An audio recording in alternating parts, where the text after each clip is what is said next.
안녕하세요. 소아시아니언 병인박사 이혁주 원장입니다. 오늘은 이명증 두 번째 시간, 한의학적으로 보는 이명증의 원인과 치료에 대해서 설명을 드리겠습니다.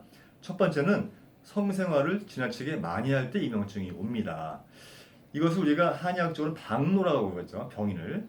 이게 뭐냐면 무조건 많이 한다고 박노가 오는 것이 아니고요. 체력에 비해서 너무 많이 소모했을 때 이것이 오게 돼 있어요. 이러면 몸 안에 진액이 고갈되고 신장에 있는 정이 고갈되는데, 제가 첫 시간에 뭐라고 그랬어요? 이속신. 귀라고 하는 것은 신장 기능과 연관되어 있다고 했죠. 신장 기능이 약해지면서 허혈이 상승하면서 이병증이 발생을 하는 것입니다. 바로 진액이 부족하면은 양기를 제대로 받아들일 수 없는 이치예요. 달이 햇볕을 받아서 빛을 발해야 되는데, 달이 가지고 있는 진액이 부족할 때는 빛을 아무리 쬐도 빛이 안 나오는 이치와 똑같은 것입니다. 이 박노래에서 오는 이 이명증은요, 특징이 소리가 크진 않아요. 그런데 복잡하고 지저분한 소리가 많이 납니다. 이러한 경우는요, 성생활 횟수를 줄이고 신장의 정과 진액을 보충하는 그런 치료를 하면은 좋아질 수가 있습니다. 그 다음으로는요, 지나친 과로를 하게 되면 또 이명증이 발생할 수가 있어요. 이 역시 체력에 비해서 일을 많이 하는 것이죠. 그럼 어떻게 되겠어요?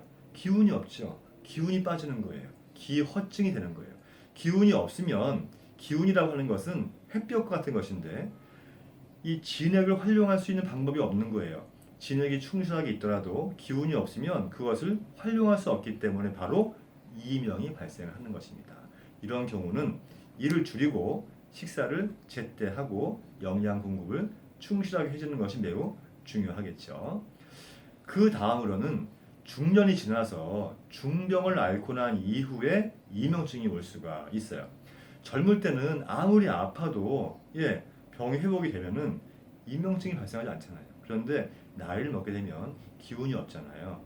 그래서 심한 병을 앓고 나면은 진액이 빠져나가요. 빠져나가면서 이것이 잘 보충이 안 되면서 이명증이 발생할 수가 있습니다. 이때는 충분한 휴식과 영양 공급이 필요하겠죠. 그 다음으로는 우리가 이 바람을 많이 쐬거나 또 찬데 오래 있다거나 또 더운 데 너무 오래 있다거나 하는 외부적인 환경으로 인해서 이명증이 발생할 수가 있어요.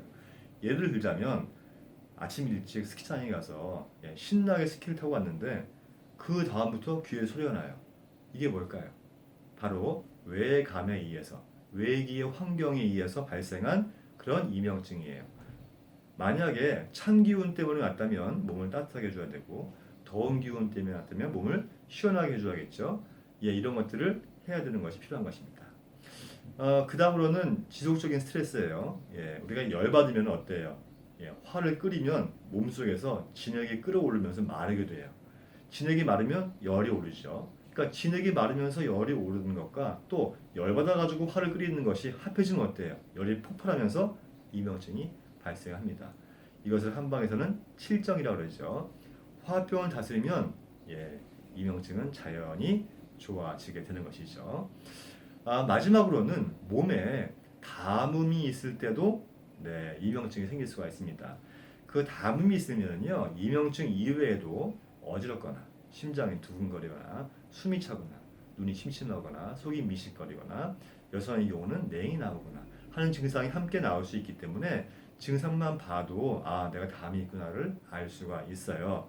이런 증상과 함께 이명증이 있다면 이분은 바로 담음으로 해서 오는 이명증인데, 이 담음이 뭐냐? 바로 몸 안에 정상적인 진액이 변성을 해서 병리적인 진액으로 바뀌었는데 이 진액이 밖으로 배출이 안 되고 몸에 남아서 여러 가지 병리적인 현상을 일으키는 거예요. 그래서 이걸 배출을 해줘야 되는데 잘 안 되잖아요. 그래서 이 담음을 다스려주면 자연히 배출이 되겠죠. 그러면서 제가 설명드린 증상과 함께 이명증이 해결이 되는 것입니다. 자, 이렇게 제 말씀을 들어보니까 이명증 되게 어려운 병인 것 같아도 잘 분석해서 한의학적으로 치료하면 잘 나을 수 있겠다는 생각이 들리시죠?